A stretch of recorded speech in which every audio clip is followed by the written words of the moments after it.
কুকুরের মতো ব্যবহার করেছে, কুকুরের মতো আমাদের ঢুকতে দেয়নি। আমাদের সাথে কথা হয়নি।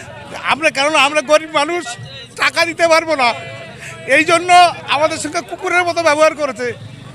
যে আমাদের আর গাড়ি নেওয়া হয় না, এই জন্য আমাদের যে পুরনো বিগত কমিটি ছিল সেই কমিটি উনি ভেঙে দিয়েছে।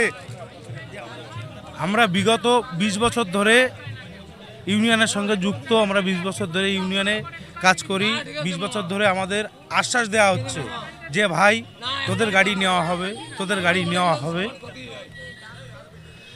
রিসেন্ট আমাদের ইউনিয়ন আশ্বাস দেয় যে ভাই তোরা গাড়ি কেন, তোদের গাড়ি লাইন দেওয়া হবে।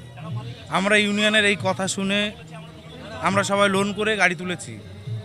তোলার পরে আমাদের বনগাঁ আন্টু ঘোষ ডাকে, সেখানে যাওয়ার পরে আমাদের কাছ থেকে 4 দিন সময় নেয়, নেওয়ার পর 15 দিনের উপরে হয়ে যায়। গতকাল আমাদের ডেকেছিল, সেখানে গেছি, গিয়ে যাওয়ার পরে আমাদের সঙ্গে কুকুরের মতো ব্যবহার করেছে, কুকুরের মতো আমাদের ঢুকতে দেয়নি। আমাদের সাথে কথা হয়নি।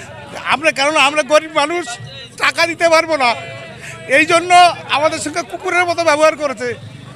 যে আমাদের আর গাড়ি নেওয়া হয় না, এই জন্য আমাদের যে পুরনো বিগত কমিটি ছিল সেই কমিটি উনি ভেঙে দিয়েছে, যে আমাদের গাড়ি আর ঢুকবে না।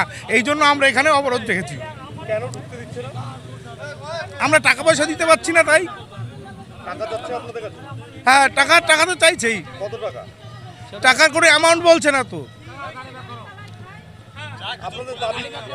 আমাদের দাবি যে আমরা লোন করে গাড়ি কিনেছি, আমাদের লাইনের রুটটা দিক। আমরা বিগত 15-20 বছর, আমরা বিগত 20-25 বছর ধরে ইউনিয়নের সঙ্গে যুক্ত। 16টা গাড়ি থেকে এখন 47টা গাড়ি হয়েছে। আমাদের আশ্বাস দিয়েই গেছে ভাই তোদের গাড়ি নেওয়া হবে, তোদের গাড়ি নেওয়া হবে। সিপিএম আমল থেকে অনেক আমাদের সাথে কিন্তু আমাদের গাড়ি নিচ্ছে না। ভাই বন্ধু তারা গাড়ি পেয়েছে। আমার নাম অমর দাস। তারা ড্রাইভার